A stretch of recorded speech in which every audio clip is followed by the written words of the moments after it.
All right. Hi, I'm Matt.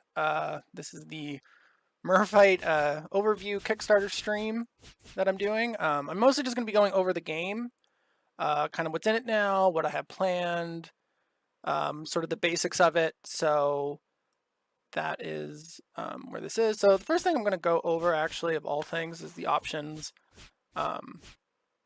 Just to make sure all my settings and whatnot are right. So for example, there's quality settings. So if the game is running slow, if you're playing on like a lower end machine, you can adjust those.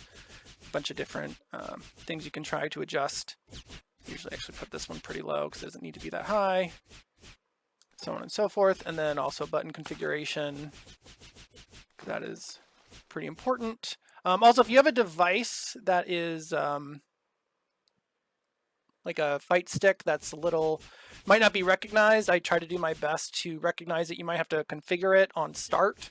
Someone was streaming on Tuesday when the Kickstarter launched, and they did that. They had that pop up, but it helped them get through it. So that's sort of the hope, that if you're using a fight stick like that, and if you are using a fight stick like that, let me know what it is, and I can look into making it like a default one that's picked up. So I'm going to start going through the different like modes. Like right now there's a lot of modes, and I would love to rearrange this, especially once story mode and other things like that are added. This is kind of full, so I'll probably keep adjusting these as I go. So the first thing too is also you can assign your own username, so you're going to want to probably do that as you go. You have to go to keyboard to do that.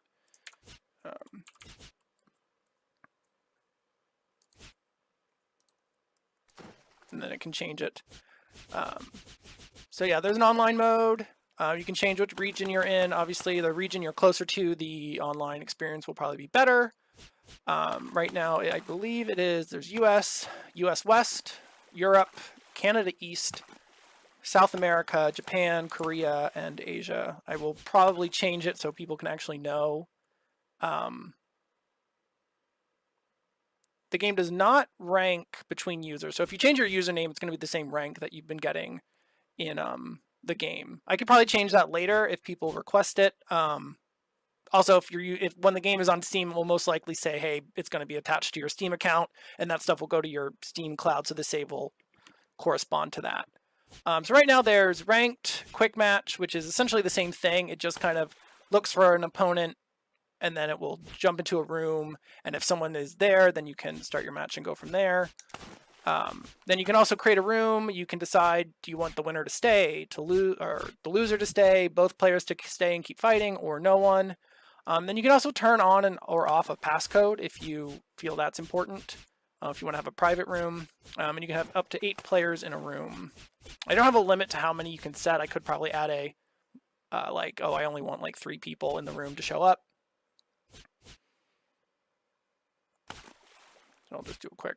Yeah, so that's sort of what the rooms look like. So this can fit up to 8 players, and then from here, I'm currently the host, quote unquote, which I made the room, so I get to set up the rules of the room, and I can change if I want to do a passcode, and then I can toggle change that passcode if I want. So I'm going to leave, and then of course I can just change my character, and I'll talk about the different characters later during this. Oh, I'm going to change one thing, actually, I just realized. I have chat only in subscriber mode, so I'm going to actually change that real quick. There we go. All right, so I'm not going to go into the sort of lessons, because that's already been done, and I don't want to go through every single one. I will talk about the different mechanics, but right now, if you do want to learn more about the game, there are all these different tutorial modes. There's one discussing movement and attacks and just all very basic things. The biggest thing I'm trying to figure out with these tutorials is, do I want to go more video-based, or do I want to do more like you read some text and then you do it, and sort of that like read and perform back and forth is sort of something I'm kind of trying to figure out. I feel like the read and perform is probably the better option, because if you want to just watch something, you can just go to YouTube and watch a video that someone will make. So that's sort of where I'm leaning towards that. That just takes more work, and I need to redefine this entire UI because it needs to be more scalable. Right now there's 12 characters. I only have about half of the cast, or a little more than half of the cast tutorials done. and I need to be able to fit them more onto this screen better. I'm doing a hand gesture and I don't have my webcam on. So I'm going to jump into training mode to show off the different characters and the different options available in training. So I'll start off with Gigi, who is a half angler, half beta fish character. I'll pick her stage. I'm going to also turn on the music just a little bit.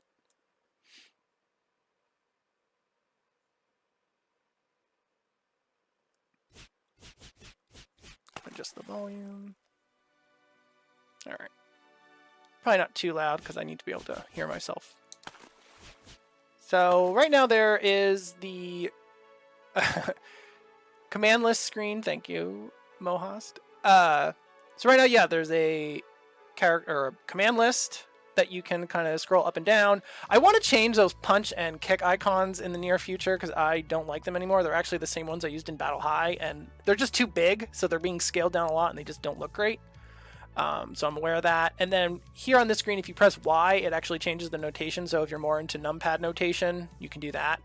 And then input notation is more like what is your input device. So I'm on an Xbox One controller, so it should show Xbox. It's actually always going to show Xbox right now. But the hope is that I'll be able to identify like, oh, you're on a PlayStation pad, it will show those controls instead. And probably just default to Xbox because that seems pretty common. And then yeah, game notation is whatever you assign to light punch is going to be what shows up. So go back to that one. Yeah, button config again. So there's a couple training options or training actions, I'm calling them. There's just some sort of basic ones like having the character walk forward, back, let's see, crouch, jump, always block, includes doing throw breaks, and let's see, block after first hit. So yeah, if I try to do a combo, but I'm not fast enough, she should block after that. It's not perfect. There are some weird situations I've been trying to debug with like projectiles that they won't block certain ones right away. So if you see any of that, it is probably just that bug. And then, yeah, reversal is so if I knock her down, she'll do her reversal attack so I can try to like counteract it. Every character has their own set of reversal attacks. Usually they're just anti-airs of some kind. I can turn on the AI, which her AI is probably the most developed, but also the harshest. So that's going to be definitely one of the biggest changes coming in future builds is just improved AI in general.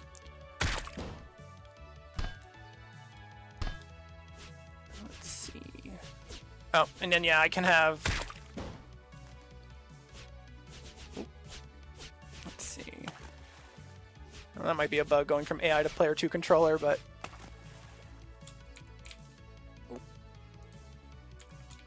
Yeah, then I can have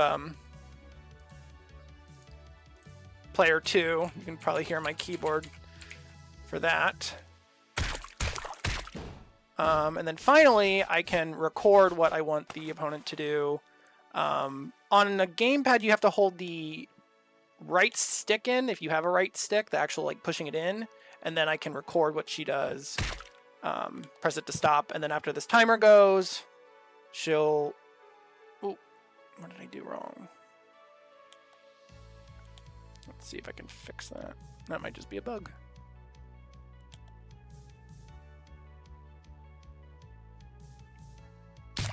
Well, that is a bug.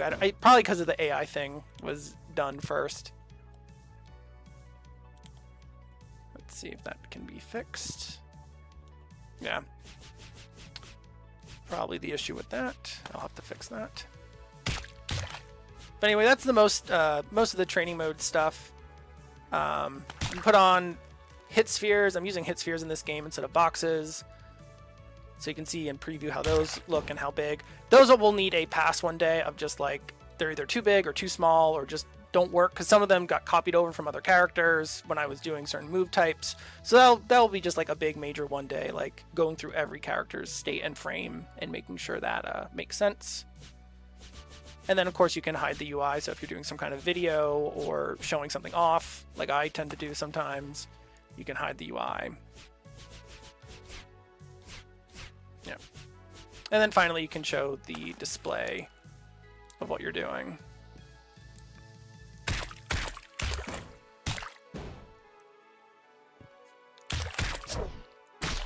Yep, that is the gist of training mode. I'm actually going to exit it, see if I can get that recording functionality working before I start talking about her, or the basics of the game.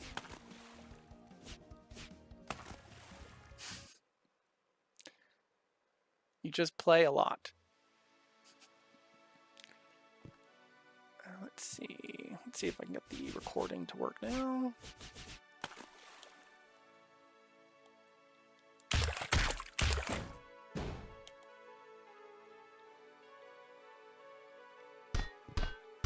There we go. That's what it's supposed to work like. I think there was a bug that I went from AI to recording, so now I gotta fix it. So, yeah, and I think if you switch sides, mid-combo it will get a little weird, but if you change sides, it should stay the same regardless once the playback starts. Alright, so that is that mode, or that is the overview of training. I'm actually going to go more into overviews about the different modes before I go back into character specifics and gameplay specifics. There's also challenge stuff, so right now I just have challenge combos and this block and punish challenge, which I'll go into a bit. Do some Atlas combos.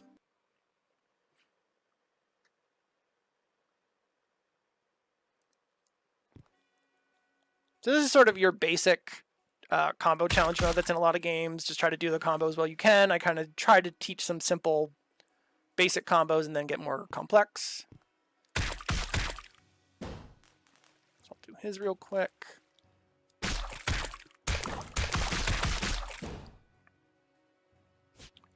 So there's that.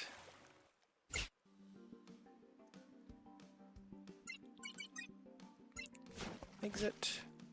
Then block and punish challenge is essentially, the idea is every character has like moves that can be punished, so you can test those out in this mode. I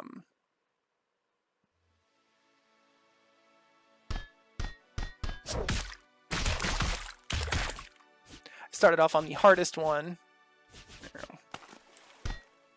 So the idea is he's going to do his crouching and I have to try to punish it. And I'm not doing it very well. There we go. It's mostly just to show which moves are easy to punish or minus on block. Of course, if a character has super or meter or a pop bubble, then it's not going to matter. They're going to be able to cancel it into other things. But this is just if they have no meter, how you can cancel certain combos and moves.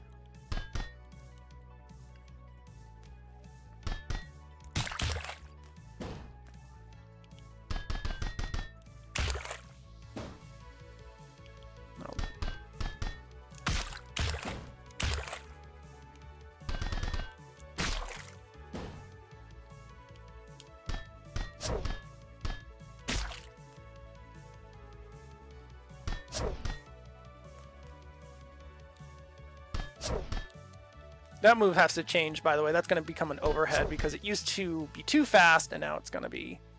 So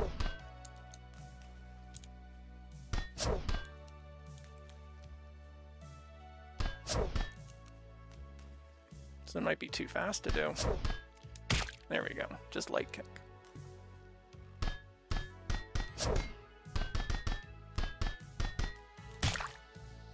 Yep, so I did all 12 of his challenge punish combos from there, so yeah.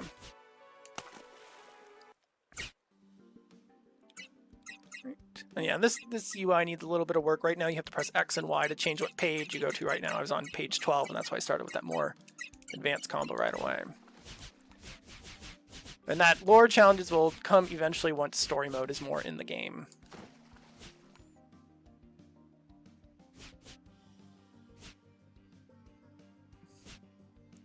So what was the next thing? Yep, there's replays. I have a few matches I've replayed. They're probably not very exciting because they're probably just me testing things.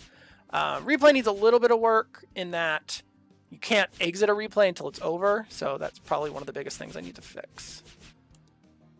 Let's see. Did options, info, credits. Yeah. Oh yeah, and I put every time there's an update, you can check and you can see the history of all the different updates that were in the game over time. And then credits as well as who has worked on the game. So that's pretty much all the modes that are available right now. The hope is to add a story mode at least. just something else for a single player. Oh yeah, and then there's arcade mode, which you can just pick a difficulty and how long you want to play. That mode is pretty in flux. It's not super strong right now, so I gotta, or because the AI is not super strong right now, I need to work on that. But that's just a simple like, hey, I just want to go through a succession of fights and see how they go. And the same with this, you can even do a CPU versus CPU match, or local, or just a one-player match if you want. All right, so with that, I'm going to go back into training mode and talk about the actual mechanics of the game, which is important.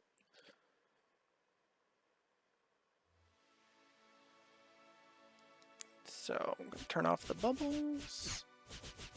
All right, so obviously it's a fighting game. It's a 2D fighting game. It's very similar, I'd say, to KOF, if you have any experience with that, in terms of the movement is pretty similar. And then it's just 4 basic attacks. So you have light punch, light kick, heavy punch, and heavy kick. Quick question. Will there be any story mode or arcade mode stuff that changes elements of the game? Yes, that is kind of the whole goal I want with story mode, is that a majority of the matches are sort of atypical in that, like, they have different challenges, like only combos that have a ground bounce in them do damage. Opponent always heals over time. Things that are like really similar to Soul Calibur's single player campaigns are sort of what I'm looking for to try and do with that mode. But yeah, that is sort of my goal with that. I don't know if there's gonna be a lot of that in arcade mode. I kind of want arcade mode to just be like, here's 8 fights against the basic AI in a row. But story mode will definitely have a lot of that. So that is the goal with that. And then, so going back to the game itself, there's your 4 basic attacks. You know, you can jump, do that in the air. You can dash. Dash does not make you airborne, so you can be thrown out of a dash. That might change. Pretty much anything gameplay-wise is subject to change at some point, you know, depending if enough people say, you know, they want it, or if it makes appropriate sense over time. So what else? So there's special moves. Most are done with quarter circles. There's a few charge characters, which I'll go into later. Special moves are kind of going to be the most, I don't want to say controversial, but like the most, probably, yeah, controversial maybe. Because they are simple direction and button inputs for all of them, but you can also do them with more traditional inputs. So when my bar flashes white like that, I'm gaining an extra boost in meter because I entered the move using more common inputs, and I should probably put on display so people can see that makes sense. There we go. Yep, so there's that. And then all characters have a throw, so you can always throw like that, which is just the 2 light attacks.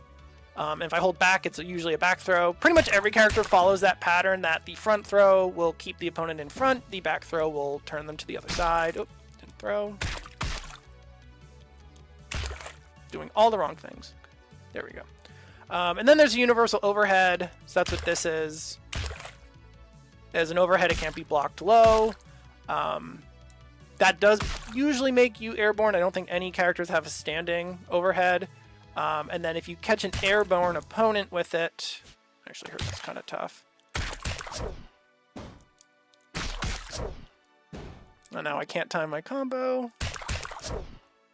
It will ground bounce any airborne opponent, regardless if they are already in a combo or just jumping in. And then every character, this is mostly what I'm going to be going over for the different characters, is that every character has 2 unique states. This is Eska Flash, I believe I called it. All move names may change also. But essentially it creates this sort of white particle around Gigi that makes it hard to see what she's doing, so you don't know if she's crouching or where she's going to be landing next. I might have to edit that effect because apparently on lower end machines it is very intense, and I didn't realize that.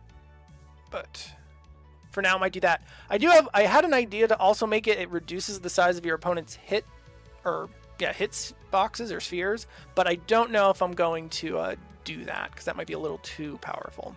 Her other unique state is just this simple little hop, so you can jump over crouching attacks. See if my recording system works again.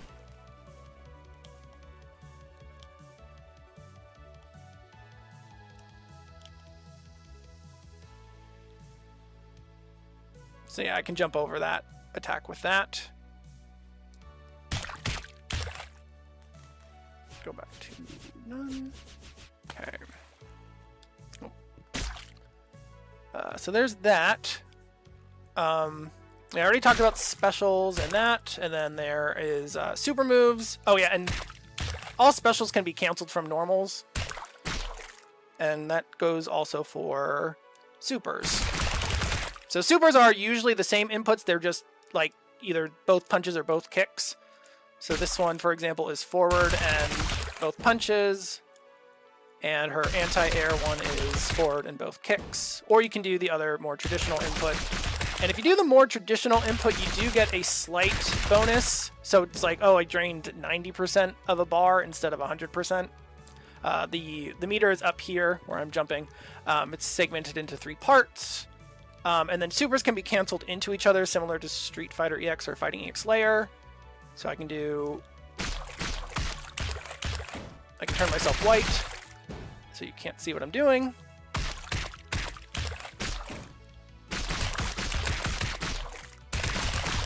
So yeah, so there's an example of that. And then finally, the most, or a little bit different mechanic is the pop system, which these 3 little blue spheres that are flashing to the left of the player 1 meter, they allow me to just pretty much cancel any attack or attack while airborne. So, so I can do this, and then that's a pop cancel, and so is that. And I can also double tap up and do sort of that aerial one. I can also do them in the air, so I can go forward, I can go that, I can go down, and I can go up. The other thing too in training mode, if you press, on my controller anyway, if you press select, it sort of resets everything. I don't have that listed anywhere, and if you hold left and reset, you go there. If you hold down and reset, you go there. And if you hold forward and reset, you go to the other side of the screen. So you can test different mechanics or different locations. So if you want to be in the corner or your opponent in the corner or just in mid-screen. And then just pressing it just resets wherever you are. Anyway, so talking about the character itself or herself, Gigi is a beta fish and part anglerfish. That's what the little bulb on her head is. It's the anglerfish part. She can use it to shoot lasers, similar to Cyclops in the Versus series. The light one goes at that downward angle. That one goes at the HP goes at an upward angle, and then aerial goes that or downward again, and HP in the air goes completely across. It only does 1 hit, kind of have long recovery, so if you spam it a lot and your opponent is good at getting around it, especially if they have air cancels, they can kind of jump over it, do that kind of thing. Then she has an anti-air kick.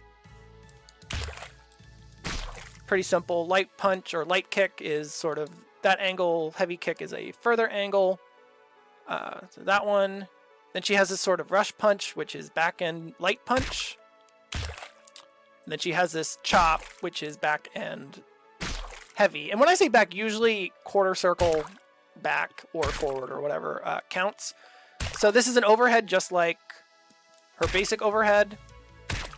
And then you can also combo off it. It also ground bounces aerial opponents similar to the other one. So like that. Then let's see. So that's her basic moves. Let me see, I covered them all. Yep, covered all those. Her throws are interesting because, oh wait, she has an aerial dive as well. So she can dive in like this at 2 different angles.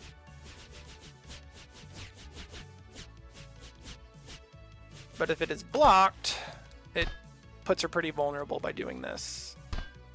All right, let's see.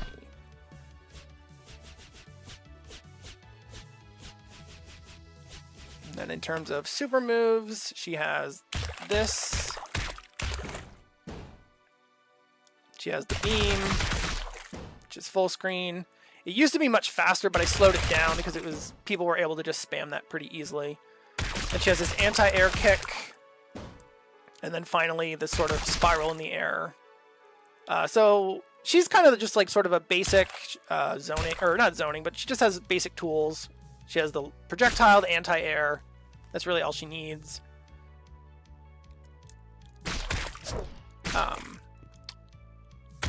Let's see.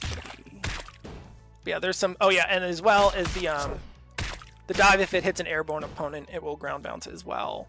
And then for her throw, she can do things. She's already in the air, so she can continue to combo from that. Same with, and then the back one, you can kind of do stuff like that.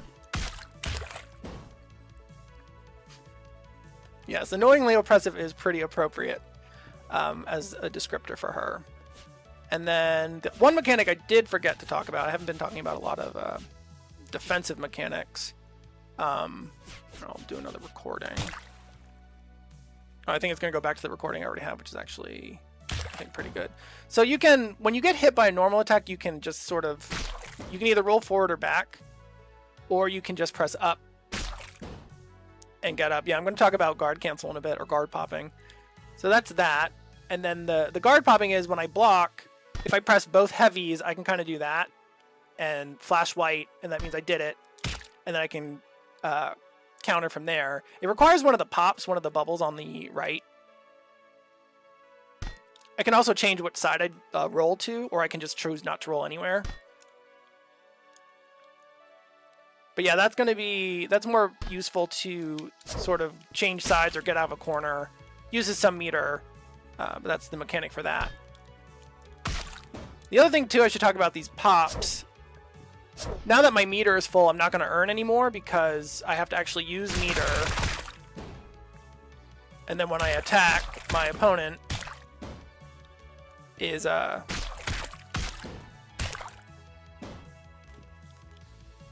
I gain another one because I'm now at level 3.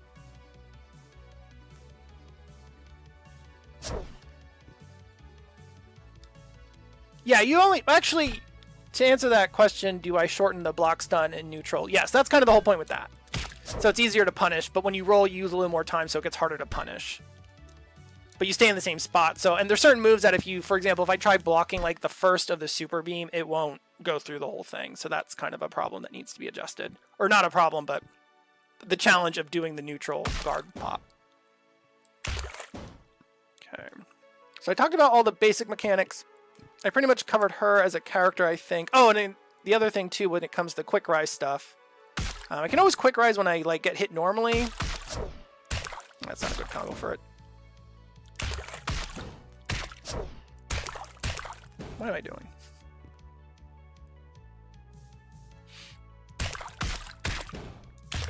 But yeah, when I fill up that purple meter underneath the combo counter, that's called a wipeout. Probably need some more UI to sell what that really is doing. But if that happens to you, you can't roll or reversal. You can just you just have to kind of lay there. Yeah, that's the other thing too, reversal. Her anti-air is her reversal, so that's how she can get out of that. Do super still count as reversals? Yes. So her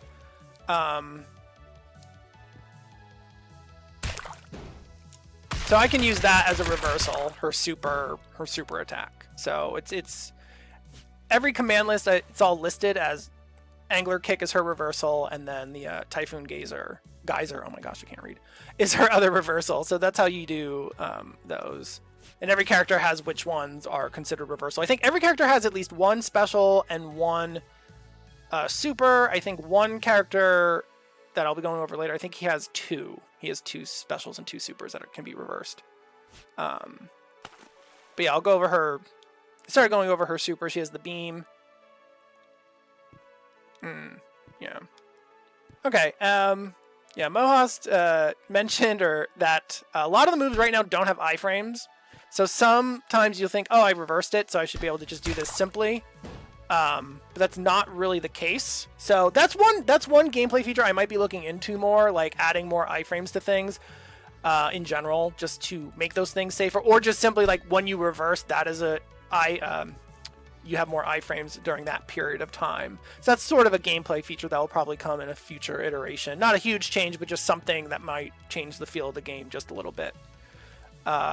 So there's that. So I'm gonna finish going off over the character. Her other super is just this sort of 5-hit punch that wall bounces.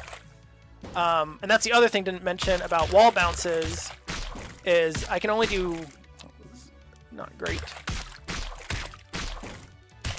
I can only do 2 per combo. So the second one will cause a wipeout no matter what, which is the hard knockdown thing. And the same goes for ground bounces. So if I do a second one, she'll just wipe out of it. So it doesn't, I can't do 2 in a row. But I could do, I could do 1 ground bounce and 1 wall bounce, and then do that. And then also the wipeout meter to reset that.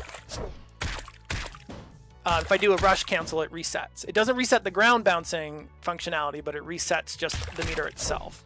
So I was actually thinking of adding some UI to that. Very subtle, just like you did a ground bounce in your combo already. That's what that means in here. Not sure if I'm going to add that in this next coming iteration or not. I probably will now that I thought about doing it, but that's another thing to note and can be a little confusing, I think. Let's see. Oh yeah, then our other supers. This one, and then that one. That one's kind of hard to time, so that's why it's a little stronger, because you can easily miss and go awry. One of the goals I had with this was to not have it very cinematic heavy and to make it so that sometimes your supers can just miss, and to sort of understand that timing and how to react to the when that happens, to sort of create more scramble situations, as opposed to where it's more commonly because of the input stuff was done, is when, or because there's input problems, that's when scrambling can kind of happen because an input wasn't put right. But because the input is simpler, that's going to not happen as often. Because the whole point of the lenient input thing, we're doing, you know, the normal input works versus the basic, was to sort of allow just sort of fresher players who aren't really used to it to still try to do the inputs, but it'd be a little more forgiving. It's like, oh, you tried to do a quarter circle, it didn't work, and you just did like a forward one instead. That's like probably one of the features I may look into changing over time. I know some people have requested, like, can I turn that off? I might allow that just for A/B testing, just to be like, okay, I turned it off and people really like it now. Okay, I'll turn it off for the whole time. But I definitely didn't want to add like most games have that easy option, easy select, normal input. I didn't really want to do that. I wanted to just kind of keep it as one within the game itself. All right, so I'm pretty much done with her. So I'm going to move on to the next character.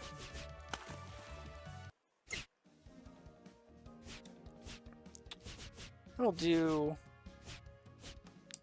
guess I'll do Atlas, because that's the one that player 2 is always focused on.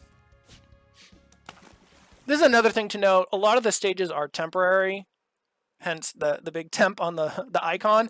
So it's just sort of getting the what I kind of was looking for, the silhouette and the compositing, not like a final look.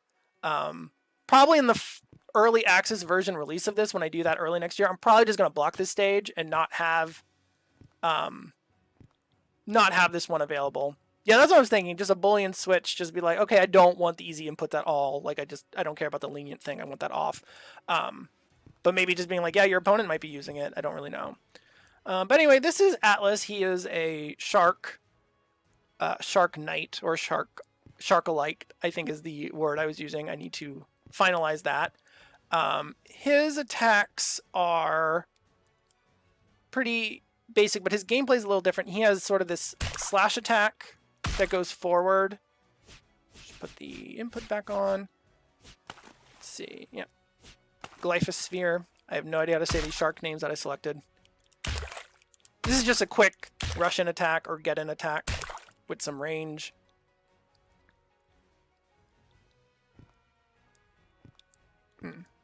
Yeah. I think that could be a good fix as well. And then for that move I was just talking about, when he trips, the light punch will just sort of launch a little, and the heavy one will wall bounce, and then obviously spin out if I do it twice. And then next is the Carcarious sweep and slash. So the sweep does this, and then the swipe does that, and the swipe ground bounces. So you can do that kind of combo. That fills the meter pretty quickly because ground bounces and wall bounces tend to fill the wipeout meter quickly. Let's see, some other things. Then he has this Preont Stomp, which this is just a simple attack, I believe. Yeah, this is a low, so this has to be blocked low. And the projectile also has to be that's what I talk about. The blocking doesn't always work sometimes with projectiles. But anyway, the low is the projectile is also a low.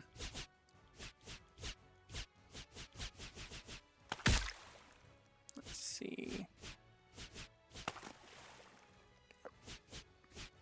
And then finally he has this kick. Sky Monodon kick. The light one just does a single hit, and the heavy one does 2 kicks, and that is his sort of overhead. Other things with him, his heavy kick in the air launches, so you can do things like this.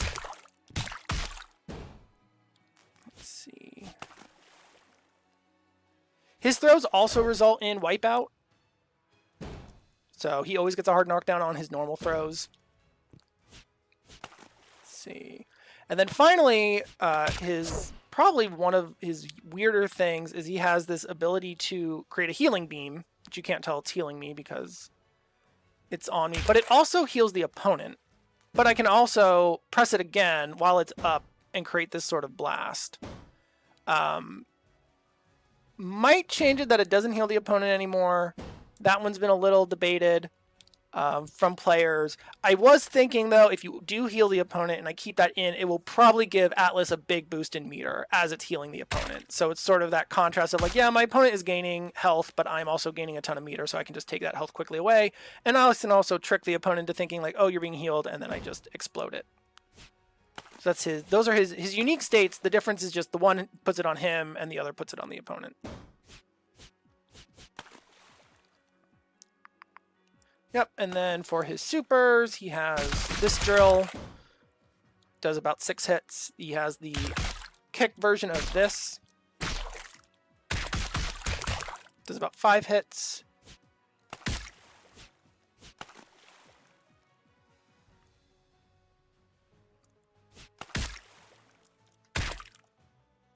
There's also this kind of 5-hit stomp that launches.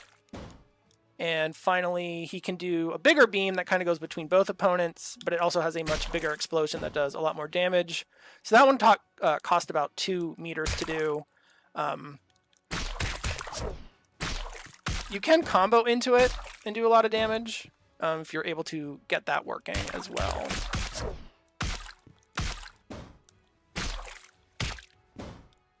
So that is Atlas pretty much in a nutshell. I think the game with him is to kind of play keep away with the combination of the projectiles, and then when you get in, you can also do some pretty damaging mix-up with these 2 attacks.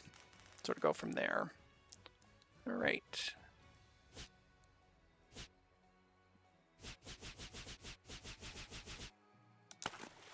Gonna move on now to... I'll do Bolt in the lower right.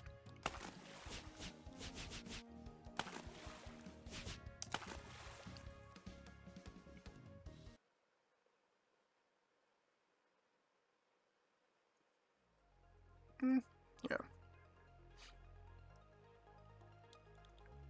Okay, so Bolt is an electric eel character, so he's a lot of electric moves. He's also one of the few charge characters, so when you charge, if you charge down, his little anklets glow, and if you charge back, his bracelets glow. I'm realizing on a 1v1 match of Bolt, the 2 players' bracelets light up regardless, so that needs to be fixed.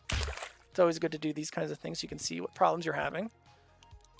And the main difference between the 2 is if you do charge it, hello, if you do charge it, you get, it's a little like safer on block if you charge. For some of his attacks. But the, yeah. Let me start over. Okay, so... Alright, so I'm going to start over. I was talking, I was like, I'm not really doing this in a proper order. His unique states... The first one is this sort of explosion of lightning, and it means he doesn't have to charge anymore to do charge attacks. One of the changes I'm thinking of doing right now is because a lot of the games have, or a lot of the characters with charge ability, there is a difference between doing it perfectly, like actually charging properly versus not. Hello. That is the other thing I'm thinking of changing that you don't have to, like, charging it just does the meter bonus, and then this sort of unique state of his, when he does the lightning blast, is what creates a different variant in his special attacks. Because right now I have it that the light one just kind of bounces off simply. Hello. And then the heavy one will cause a knockdown for his, I think his names are pretty easy. Yeah, eel roll. Yeah, eel roll. And then there's eel cannon, which if you charge it, it will go further or farther. Yeah, so that's without charging. It doesn't reach full screen. If I charge it completely, it goes full screen. And it's still pretty slow, so it's very reminiscent of sort of Guile's projectile mechanic. And then finally he has a eel flip, which is just a basic anti-air somersault attack. But yeah, the first unique state that I started talking about, eel charge, allows him to not have to actually hold back to charge. Then there is eel leap when I'm on the ground. Normally I just do this and it can help me do some crosses with this triangle. If I hold it long enough, I do this sort of bolt of energy can come out and attack. I realize it's coming out a little late, so I might need to change that, but overall that's sort of that. And if I do it in the air, I kind of just descent really quickly, so I can kind of just do like a quick jump but then cancel it, and if I hold it, I do a sort of slam to the ground that creates a lightning bolt. And then in terms of supers, there's shocking cannon. Now these I can be pretty annoying with and shoot 3 at a time. That might change. I might disable it so you can't do 3 like that. But you can't do that. You cannot do that with his normal projectile. If one of them is out, you cannot shoot another one until that one leaves the screen or disappears. Then there's his other one, which is kind of the super version of eel roll. Sends you directly towards the opponent, so if they are in the air a little, you kind of traject towards them. But if you're on the ground, you just go straight forward and go through the opponent. And let's see. And then finally, there's just the kick. So there we go with him. His air game is pretty good. He's also kind of annoying with things like he can do... His light projectile just bounces him back. But then you can air cancel it and get kind of right back in, even if it's blocked. And then his heavy kick also, heavy air kick will ground bounce if they are in the air. I think that works. Yeah, that works regardless if they're in a combo or not. That's his other unique thing. So yeah, there's some combos with him. And then the other thing to note, his throws aren't really that special. They don't wipe out like Atlas's or anything like that. His back one just kind of creates space. And then if you're in the corner, his normal throw, it's not easy to do, but it might not even work on Bolt. Yeah, you can combo with the crouching light kick. Sometimes punch with certain characters depending if they're bigger. That will work.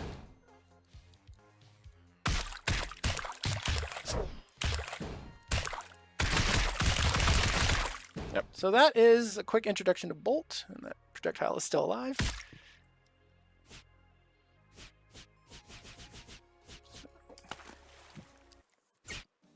Alright, next we will move on to Strike, who is not a hammerhead, but he's wearing a hammerhead headpiece, which is part of the very, very heavy lore that I'm working on. This is the newest stage in the game, the sinking anchor that I did recently. So for him, his unique states. Oh, the bubbles. Yes, the people asking about the bubbles, which I should have talked about earlier, are just energy bubbles. So, empty some of my meter. If I collect them, I just gain meter. And actually, it's a good opportunity to talk about those with him, because he is one of his unique states is he can actually attract. Well, he can turn invisible for one, but then he can also attract all the bubbles to him that are currently on the stage. So if there's a bunch and you're too far away from them, other characters would have to actually move, but he can just kind of do that real quick and grab any that are there. As I mentioned, his other unique state turns him invisible for a period of time. You can still see some of his effects, but it drains his meter. So it's a little dangerous to do too much.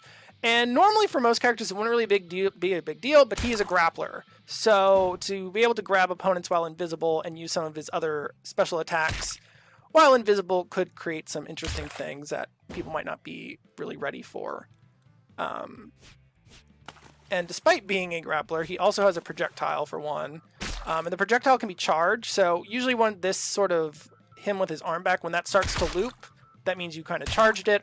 It might make like an effect in the future that like, okay, I charged it. Now it just kind of shows more clearly that it's charged. And if you charge this one, it does twice. It's the same idle charging pose for the heavy punch version, which is just the forward and heavy, but it goes upwards instead of down. His other move is just a sphere or a spear type of thing. He charges and then he goes forward. If you charge it long enough, he becomes invisible for a short period of time. And the heavy version is kind of his anti-air. It goes forward, but then he goes up and it launches, which will come into play for other things. He also has the ability to do some aerial attacks, mostly this sort of hammer that if I hit in the air will ground bounce. And then, of course, he also has his two basic grapple or special throws. The heavy one will change the camera angle so that you can tell which one landed. And he also has this sort of shark leap, which is kind of difficult. It's a long startup. It can go over some projectiles like eel or a bolt's eel cannon. It can go over, not the super one, but the normal one if you time it really well. That one might need some adjustment in the near future. And then he also has this sort of anti-air throw, very similar to, can't remember it, but Rose's anti-air throw. Can't remember the name. And then he can also just do his other throws in the air, and they kind of do that sort of dive. Like that. But all the throws other than the leap cause wipeout. So if I do, let's see.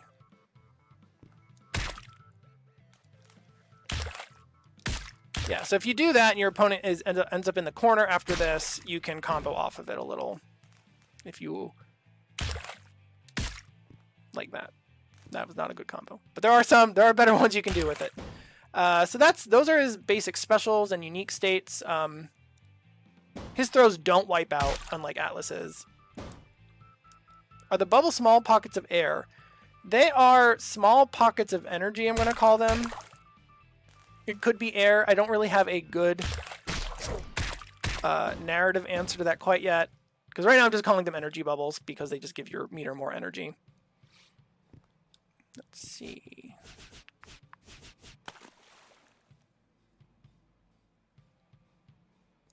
Alright, so for supers, yeah, you can do the hammer in the air. It's obviously better if you actually do it in a combo in the air while the opponent is. There's his super throw. That obviously needs a ton of sound effects work. I'm very aware of that, and that's going to be probably the next thing I do once I finish the next round of VFX for Angelique. Then there is his super projectile. Hits usually around 10 times on the ground. Does not need to be block low, unlike Atlas's. And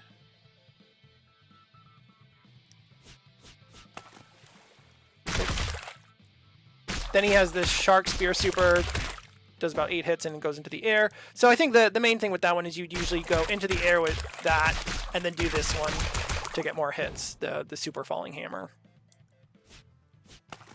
And then finally, he can do the anti-air super to an airborne opponent.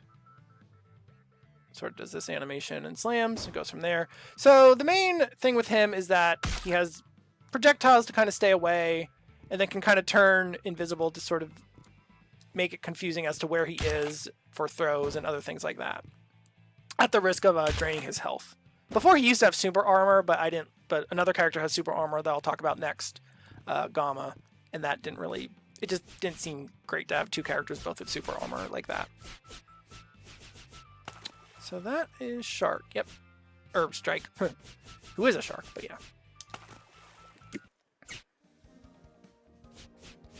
So next I'll be talking about Gamma, who is the first character with a guest costume.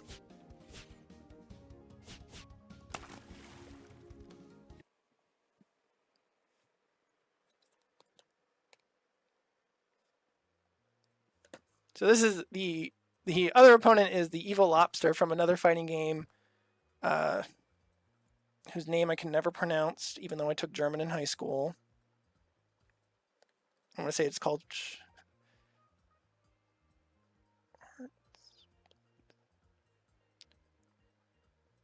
Schwarzerblitz. I butchered that name. But regardless, it's another 3D indie fighting game. And that is a character from that. So that was fun to make for Gamma. But anyway, Gamma is a crustacean mercenary, meaning they do different jobs and things like that. There are two states. They're also a charge character similar to Bolt. So this first unique state of theirs, they get this sort of red rim lighting on them, and that gives them armor, essentially, for one hit until it runs out. And I think it lasts about 10 seconds. And when it is done, it starts to flash. And it goes away as soon as they get hit by something. Yep. So it's starting to go away, and then it's gone. And then the other unique state, similar to Bolt, it lights up their claws on their feet and their hands. And it allows them to do different states of their special moves, which I'll go into. So you don't have to charge things either, similar to Bolt. So I'll go through theirs. So like I mentioned, they are a grappler. So Pincer Rush is their first one. The Light Punch version is high. And if you charge it, it gives them a hit of armor. If you go, the Heavy Punch version goes low. And same if you charge it, you get some armor. Then there's Pincer Leap, which is just a simple headbutt to the air. And if you charge it, it does a follow-up attack like that. That can be useful for combos. This character is the one reason I'm thinking of doing that. This only causes the secondary attack state and not charging. Charging just does the meter bonus. But that, again, I'm thinking about contemplating and we'll probably do some testing with. So there's that special. They also have what I call Lobster's Tail, which is just a simple sweep that goes low for light. I keep forgetting to turn on display. Should probably make that configurable thing that is persistent. Yep. So this also destroys projectiles. Gamma doesn't have a projectile, so I can't demonstrate that, but this is supposed to project or get rid of projectiles and kind of help them in, similar to Zangief's branding fist. I forget what brandishing. His green fist. And then finally, they have a throw. It is the only character in the game to actually use a half circle to do the throw. But you can do forward and back instead. But so you can't just do back. It has to be forward and back really quickly, or just the whole half circle back. The light version doesn't go as high, and it causes wipeout. The heavy version does not cause wipeout, but you can rush cancel into it if you can get the timing right and do some things like that. And then I forgot about the pincer drill, which is sort of the charge back and kick. If you just do it normally, it just does one hit. That's the light version. The heavy version travels much farther. But if you charge it, it does 3 hits as opposed to 1. And this attack can get pretty useful for getting in and also for crossing up, things like that. And then Gamma also has a lot of normals that launch. So both the two the two heavy attacks in the air will like keep an opponent airborne. Just the standing heavy will, and the standing heavy punch. And let's see. I think the music stopped, and I probably don't have it on looping, which I should fix. All right. So then her their super moves. 5, the fourth hit is low and launches in the Pincer Rush super.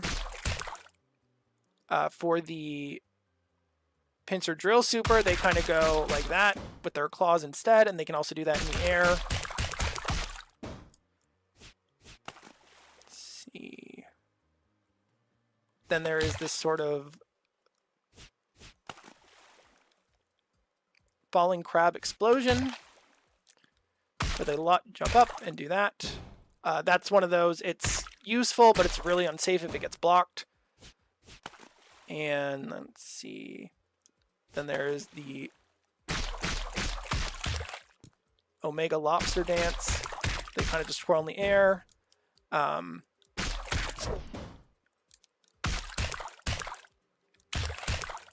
That can also be done in the air.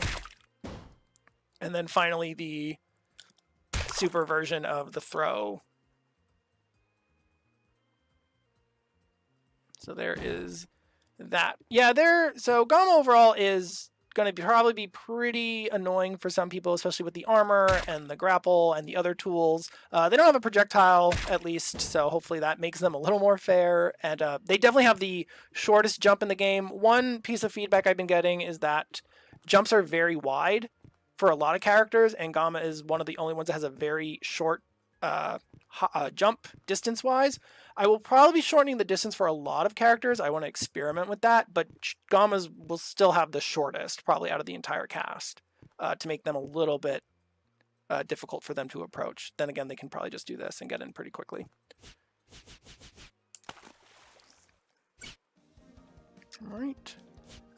Next, I will talk about Neko, not a grappler for a change. Go to their stage.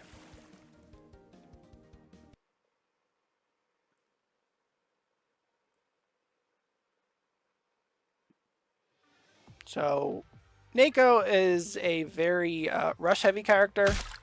Also has a poison projectile, which I will talk about a little bit. For their unique states, the punch one will put them in this poison state. They don't poison the opponent if they're close, but any normal attack will poison the opponent when it lands.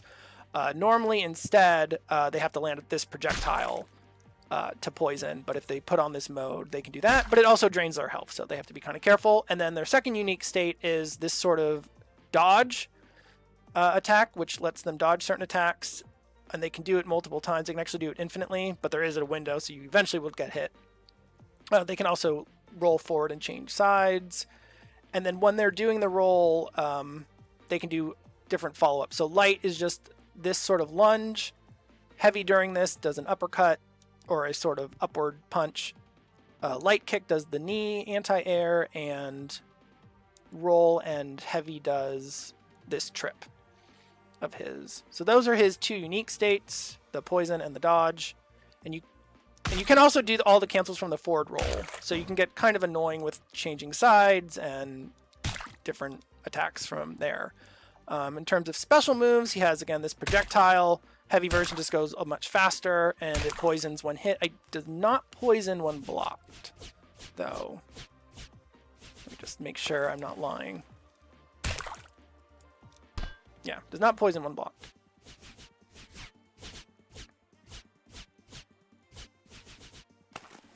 Then he has an anti-air kick, which is just this sort of knee, and the heavy version will hit twice, which will come in useful. He has this arc kick, which the light version goes much farther but not as high, and then the heavy version doesn't travel as far but is much higher, so it's better for dodging low attacks.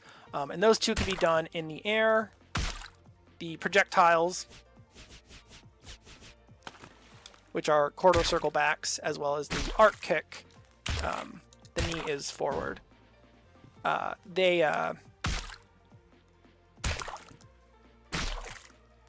can be done in the air. Lost my train of thought. They are not overheads. They used to be, but then they were way too fast, so they are no longer overheads. But that does not change. But he does have some overheads I'll talk about. So he is a Rekka character as well as the projectiles. The first hit is this sort of slash the heavy version is a little slower. So the light version is, it's just 3. You just tap them. There's no entering it in again and again. I might change that. I might make it that you at least have to press forward and punch to do the next part and time it better. Is he always in one stance or the other? He's always in his main stance. He only has one stance. This dodge thing is that, and then if you press forward, he'll do the forward roll. And then, yep. So wait, so that was Venom Dance. That was the Venom Dance Rekka, and then the heavy version is a little slower, but it does use this uppercut at the end. Both are pretty similar. The heavy one is just slower, but they're both pretty unsafe if you do not land all 3 properly, and you can miss the timing for both of them, and they have slightly different timing. And you can't really switch. If you start with the light, you have to finish with the light. If you start with the heavy, you have to finish with the heavy. You can't switch between the two. So those are his specials. And then his supers, his first super is called Infectious Dance. It's a little bit on the longer side. It switches, and it has low and high mix-up as well. So it's a little bit of an annoying, but you can kind of just block it and hit him out of it early instead of waiting for the whole thing to complete, as well as using the guard popping to cancel it out. Then he has his projectiles, which kind of do like 10 hits, and it just creates 10 across the screen that spread. And he can do that in the air as well. And that poisons. That super is not super strong because it poisons. And then the overhead, he does have an overhead. This super where he does 4 of the arcs and then that is an overhead, and it is fast, but because of the freeze, you do have enough time to recognize it and block high instead of low and get hit. And then his 4th and final super is the super knee, so he jumps up and then he does sort of a wall bounce. Like some characters, he also has normals at launch. Yeah, his heavies will launch if they are hitting an airborne opponent. Let's see if that's right. Only if they're in a juggle, though. Yeah, they don't launch normally, so you have to be in a juggle for those to launch. So you can do things like that.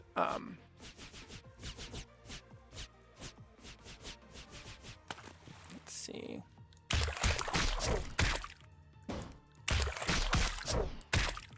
And yeah, the Venom Arc will ground bounce if it hits an airborne opponent as well.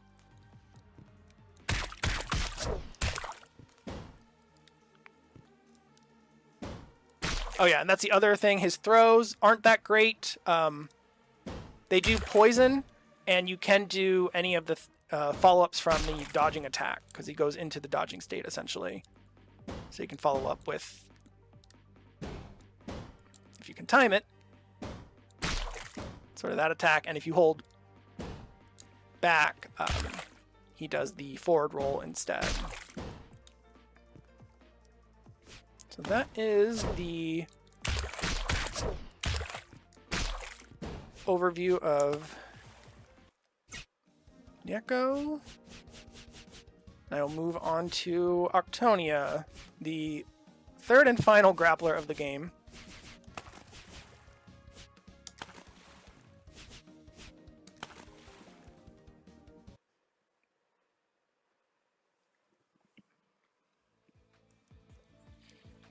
So they are a octopus fighter. Oh, I wasn't saying what the other type of characters were. Naoko is a poisonous fish called a yellowtail fang bunny. It was a goofy Australian, I don't know if it's Australian. It was a weirdly named fish that's poisonous, and I thought it felt appropriate for the character. I don't know where it's from. Or I forget where it's from, I do know. Anyway, Octonia is just an octopus. She is a grappler. Her stances, her unique states, her first one, she kind of stretches out, and now some of her normals now become ground or air bounce or wall bounces, excuse me. So the heavy punch and the heavy kick will wall bounce, and the crouching heavy will launch. Normally they don't do that. You just get one use of it. So once you use that, you can't do 2 in a row. And it launches pretty high in the hopes that you can get other combos into it. And then she has a stance called Octoga stance, and really small hitbox, so it's very hard to hit with most normal moves. And then she has various states from it. So light, she kind of does this swinging headbutt that can trip. Light kick will do this sort of thing. And then heavy kick, she will do a... If your feet are facing the opponent, she does a that, and then a launch, and then if your feet are facing away, she'll does this backflip that turns into an overhead. And then finally, it's kind of the same. If your feet are facing, it's an overhead. If your feet are facing away, it's a really quick trip with the tentacles. So that's that sort of stance. And then if you press up, it just does this launch. And if you are a Street Fighter EX fan, you probably recognize that move.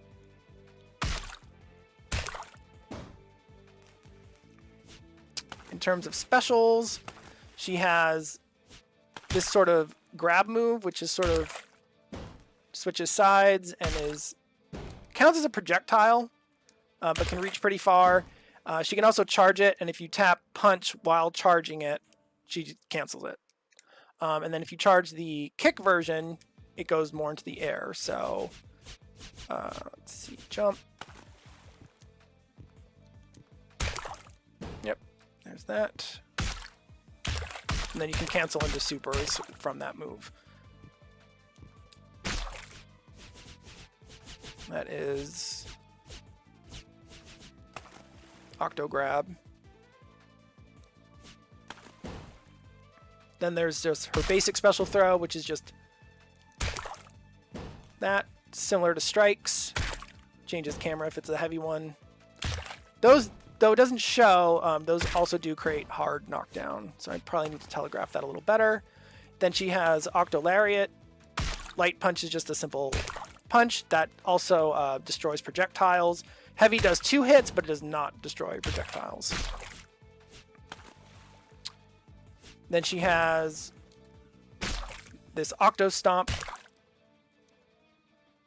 And then she also has this Octo Stunner. So they look like the same move, but the heavy version is actually a throw. And similar to the aerial Octo Grab, you can cancel into super from it. And then the other thing with her normal throws, she kind of headbutts and suplexes, and it takes her into her stance. So you can kind of create some situations after doing a normal throw. Her supers does 5 of these and launches. And then you can combo into that. I feel she is very strong and may need some damage adjustments based on that and the ability to do those things from it. But I'm still thinking about that. Then she has the super version of her throw, which just does 3. Very similar to Gamma. Then there's the super version of her stomp. You can combo into that. That just does 1 really strong hit, but it does leave her pretty open if it is blocked. And then finally, she has this move, which is sort of like her Octo Grab, but you have to grab, it only can grab airborne opponents, or grounded opponents. It cannot grab airborne. It does not count as a projectile, but it's sort of just a long range grab that she can do that launches, and then you can kind of go from there. So she's kind of tough because it's a little tricky for her to get in. If a character is very projectile heavy, she can do... She's pretty good combo-wise once you can get her started with things.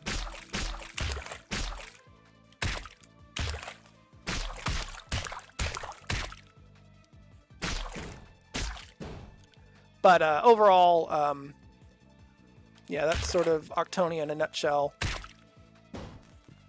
Trying to see if there's anything else.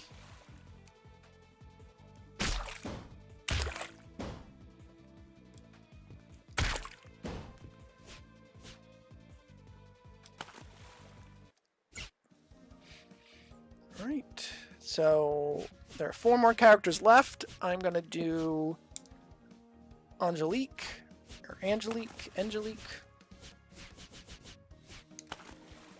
The Jellyfish Witch.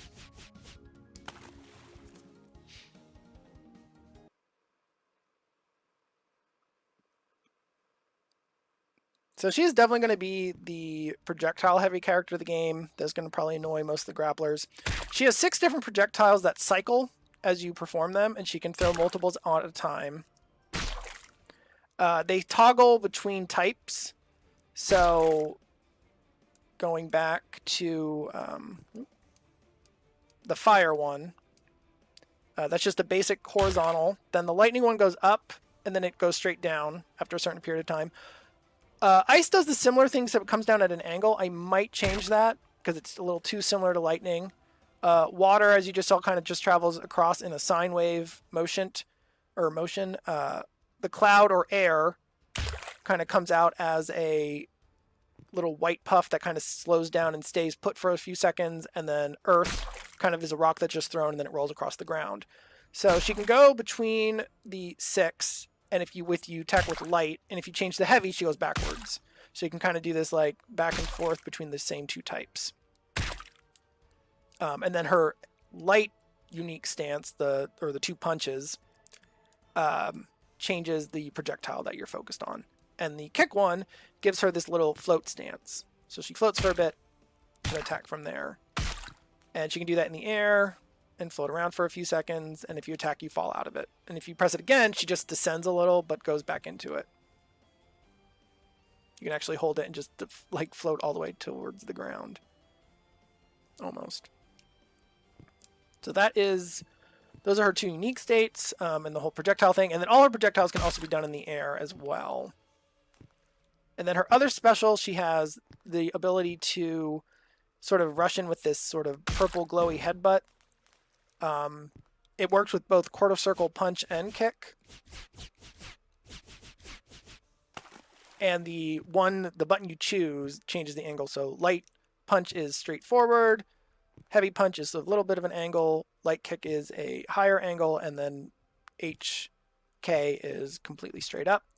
And then back, quarter circle back is the projectile. And then quarter circle back is this sort of downwards headbutt. So she jumps up and she can cross up, or she can just go away, depending on which one you choose. Heavy kick goes away, light kick goes forward. She can do that in the air as well.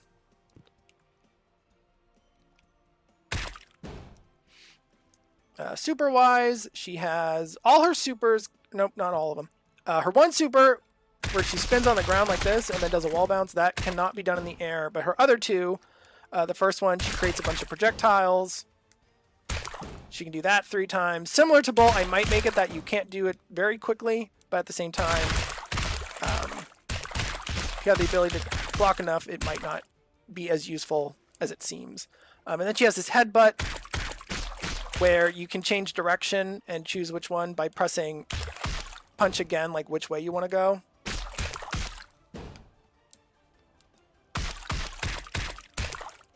So that is her in a nutshell. Trying to see if I've missed anything.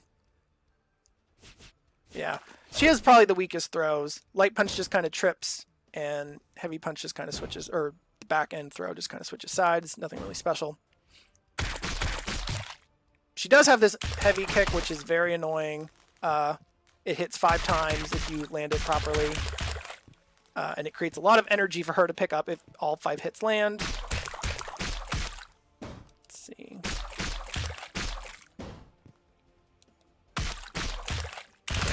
Trying to do that. But yeah, she's going to be probably the most obnoxious zoning character in the game in terms of throwing projectiles. And then a lot of her normals have very far reach. Yeah, it is very reminiscent of that Morgan shell kick. Though it doesn't work when you're in float. If you float high enough, it works. But if you float just like this into it, it does not land. But the other 2 do.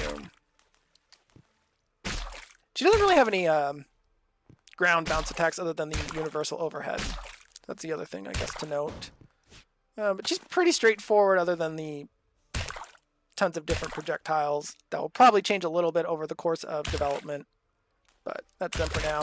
The air one actually used to poison, and then I removed that because I felt it made her too strong. All right, next will be Odon, the Mantis Shrimp Sculptor.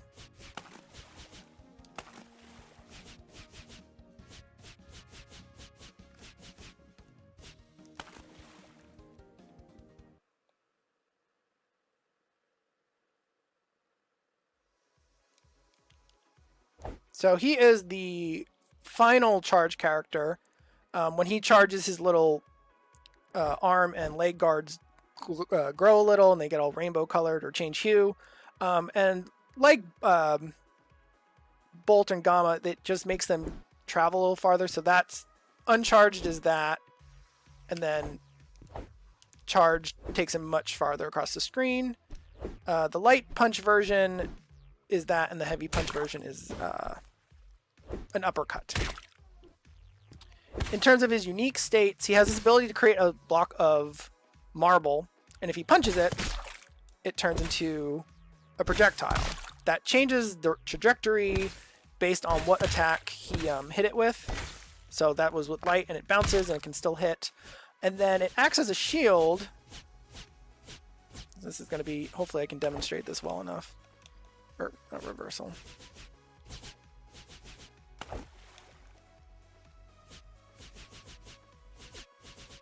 There we go. Actually, it might be easier with player 2 controller.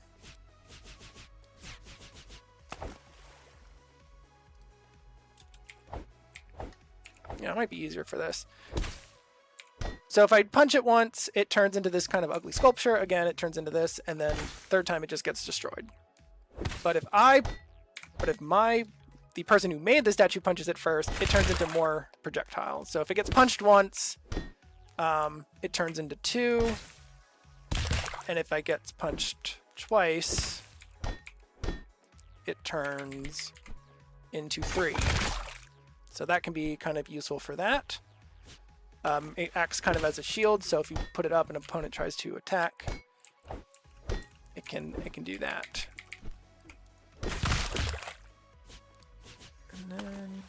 And then his other one, sort of like Naoko, he has kind of a little dodge that he can use to dodge some attacks. And then it has some follow-ups. So the light punch follow-up is just this quick little jab. That's the kick. The heavy kick follow-up is this sort of, or the light kick follow-up is this sort of trip. The heavy punch follow-up is an uppercut, and the heavy kick is a ground bounce. In terms of his other specials, so I talked about the 2 punches. He also has a kick that, if it's uncharged, the first hit will not launch of this sort of double kick, but if I do charge, the first kick does launch. So this combo, for example, I can't do what is the actual move name?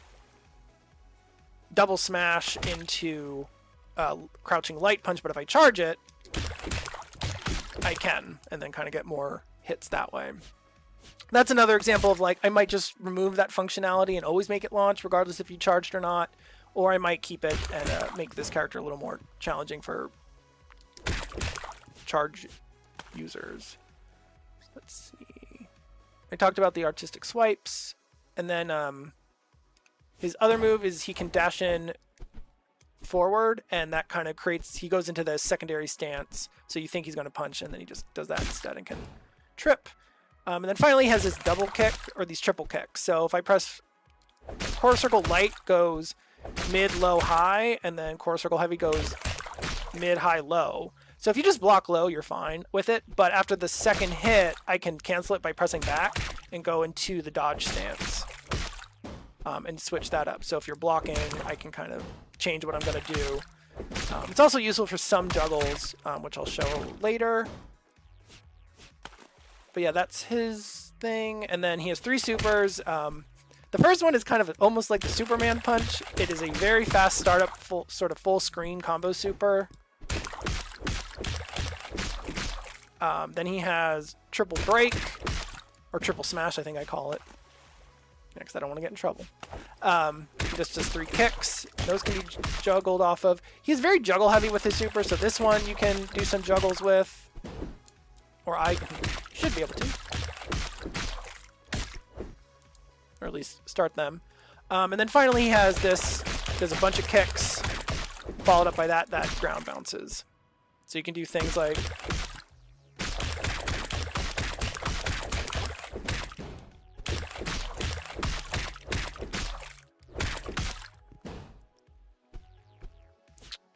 but yeah, that's pretty much Odon. His thing is he probably create the shield, kind of hide behind it, or be annoying by like just sending out projectiles every once in a while. And then you can follow up with like his fast punches when he gets in. But once he's kind of in, it's a little trickier for him to start certain things because some of his moves are slower. But you can also mix up by doing that charge stuff. You can also use that mid combo. But that's pretty much a quick summary of Odon, the Mantis Shrimp Sculptor. Okay. 2 more to do. I will do Arctina next. She is sort of, I don't know if I would say she's the sub-boss, but she is like the boss's liaison, sort of messenger character, so she might be a sub-boss. She's supposed to be like a stingray, but it's very subtle. You kind of get it in the hair and the spear and the tail. But I might do a few changes to make her a little more stingray-like. But the overall idea is that she's also an ice elemental. There's elementals. So right now the game is mostly mer people, but the idea is that there were land people and there were air people, and things had changed. So right now all the mer people are the main focus of the world, and there's also these elemental characters. So this game's focus is on the ice elementals with her and the boss character Ro, which I will go into next. So there's just a little bit of info about that. She's the only character to use an actual long-range weapon with this spear. So some of her normals, she has some normals are relatively slow, but they have pretty wide range. Her heavy is good at anti-air, her crouching heavy. Same with her trip, can be pretty annoying due to its range. She has 2 stances. Okay, good. Let's see if I can show this one off. It's kind of hard to tell, but when she's turning around, it's kind of like a parry. So she could cancel very quickly into that follow-up attack. She actually has 2 follow-up attacks, or 3. So when she turns around, she can, well, first of all, she can cancel it by pressing down or forward. Then she can do this slash, which is part of another special move, which I'll go into. Then she can press light kick and trip, or she can press heavy kick and do this long overhead. So that's her first unique state. And then her second unique state, she gets on her staff and kind of bounces on it, and then can do certain aerial attacks from it or cancel it real quickly. And it allows her to dodge certain attacks. This, for example, goes over Gigi's super beam entirely, so you could just sit on top, wait for it's over, and then attack while in the air, or while descending. And then in terms of throws, her normal throw isn't very exciting, but her back throw does launch, and you can combo it a little. So there's that. It's usually best to combo with a crouching light punch afterwards, if you can time it, which I can't apparently today. All right, so her special move, she only has 3 basic ones. The first one is just a simple projectile, creates this kind of glacier. She can't do another one, she can only be one on screen, and it does stay for quite a while, so you can kind of set up things like this and be kind of annoying. I might throw teching. So throw teching, essentially if both characters try to throw at the same time is how you do it, or if you think you're about to get throw and you throw, it will throw break. That's actually one thing I need to do, is just sort of, so that's what a throw break looks like. I need to add a little more flair to that so you can tell like what just happened, because I was watching, someone was streaming the game on Tuesday and they even did a throw break and they were like, what just happened? They didn't quite know what happened. But yeah, it's just pressing throw at the same time as your opponent. It doesn't matter if they're doing a back throw, you don't have to do like a back throw. You don't have to do the same type of throw. It's just whatever. Yeah, there's no guess the direction. It's just are they throwing, try to cancel it kind of thing. Turn off block. And then so I did her projectile, sort of glacial spike. Then she has a she, like Naoko, has a Rekka. So, but unlike his, you can actually switch and do the light versus the heavy version. So if you do 3 punches, it's sort of this triple into launcher thing. And then you can either do into the low or into the overhead, and you can also do like 2 hits into the into the overhead and trip. So you can get pretty mix-up heavy with her during these sequences. And then her final one is an air attack. She stabs out and it goes into a throw. The light version is just horizontal, so it's good for air versus air moments. And then the heavy version does like a diagonal like that and launches. And then her supers are pretty straightforward. There's one version where she does a bunch of attacks. It goes into low, and then at that moment it's sort of, I think it still is an overhead. So it forces you to stand up while attacking. And then she has just 5 of her spikes that come out of the ground, and then finally she can do a super version of that. Creates this sort of cyclone moment, and then slams down the opponent. The other thing too with this move is this does not always land this final hit. It can be a little tricky. With that, in fact, connecting all 3 of her supers is kind of tricky. You kind of have to wait till the 4th Gladish spike to hit, and then it kind of works. And then, of course, you have to time that better and actually land it. But that's how you can kind of land those 3 attacks together. But that's sort of her in a nutshell. There's not really much more. But yeah, she can be kind of oppressive with that and set some things up while on the ground. You can kind of do this, set that up, and then jump in the air while they're still trying to deal with the ice spike. Yeah, that is her. That is Arctina.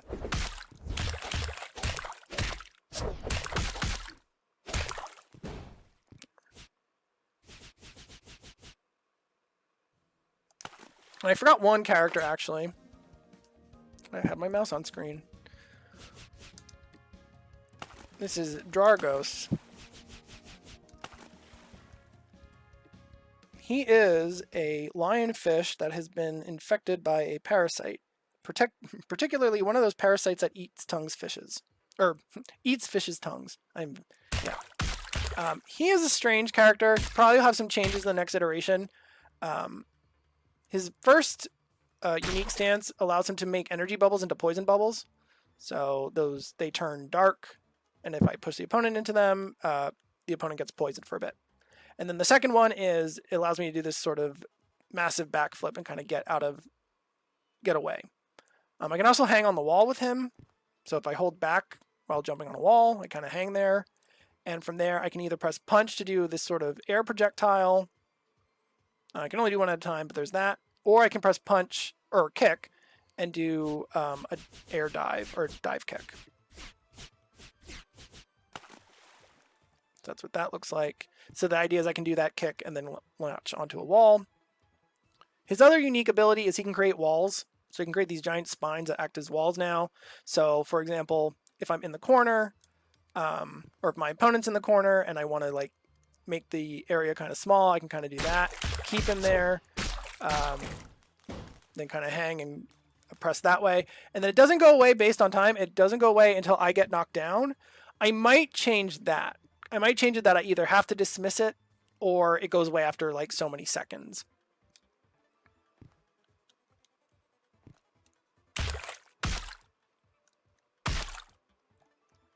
Those are his throws. They just kind of take him into that leaping state. And you can cancel into the air dive from those. But yeah, as for special, he has a basic fireball. And that's the other unique thing about the spine walls. If I hit a spine wall with a projectile, it bounces back and turns into 3 smaller ones. So, for example, if an opponent jumps over it, the projectile can still come back and hit them in the back. And that also works for the super, allowing it to do more hits, the super version of that projectile, when the wall is active. His other attack, he has this spear kick. The light version will just go forward, and the heavy version will launch in the air. This is version 26.1.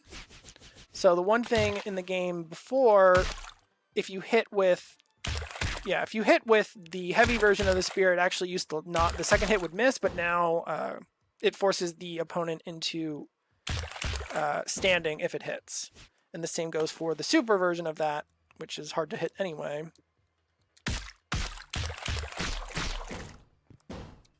So that's a super version of the spear kick.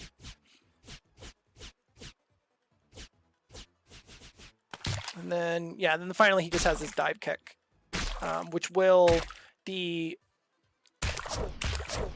heavy version will ground bounce, and the light version does not ground bounce. And then in terms of supers, like I mentioned, he has the super projectile. He can do that in the air as well as on the ground.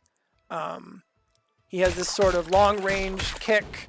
That one's a little trickier because it can miss crouching opponents. I might change it to make just the collision a little bit bigger, because if I turn that on, go to crouch, it can miss sometimes, but not always. Yeah, especially it can miss if I'm right next to him, so that I need to probably fix. And that actually wouldn't be a hard fix to do.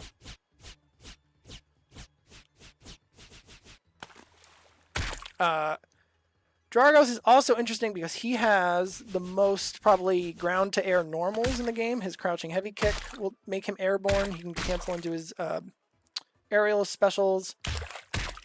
Oh yeah, and I gave him an air fireball too. I forgot I did that. And then his crouching heavy punch also does that.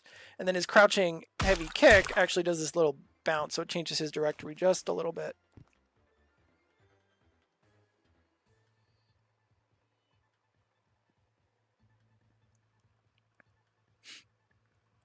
Okay. Oh. All right. So, yep, that's the other spear super, the wall bounce. Sorry, I got distracted by something. The dive kick in the air does that sort of launch, and again the projectile. He only has 3. There's no super involving the spine wall. But yeah, he is a lot about jumping in the air and aerial dominance and things like that. He needs a little bit of work because some of his colliders aren't great, or his hit spheres. But yeah, he's a pretty interesting character overall. But definitely has some issues. For example, his super is not staying airborne, so I definitely need to adjust the collision a little bit with him. All right, so on to the final character, King Ro.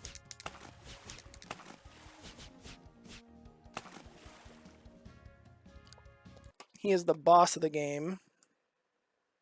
He is based mostly off a manta ray, but is also an elemental, ice elemental like Arctina.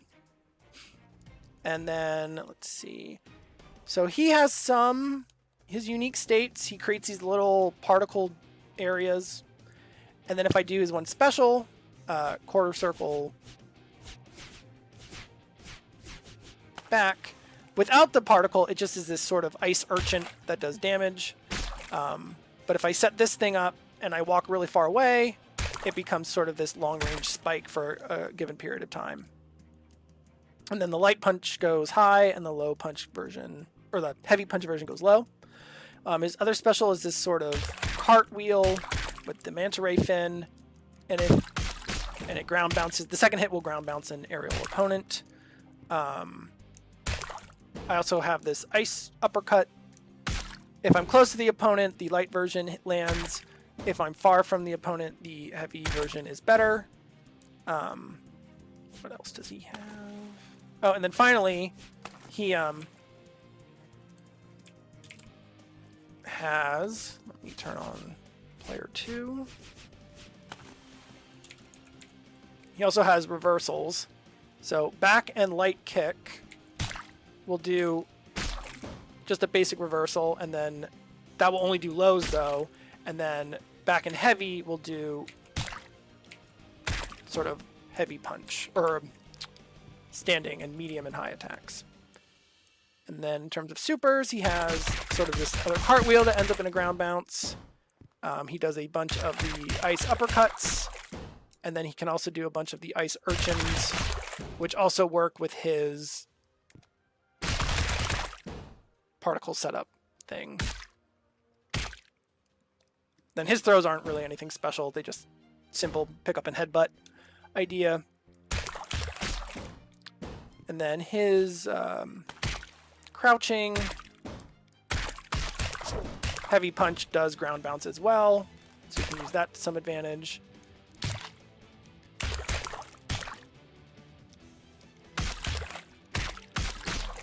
Yep, so there's some simple combos with him.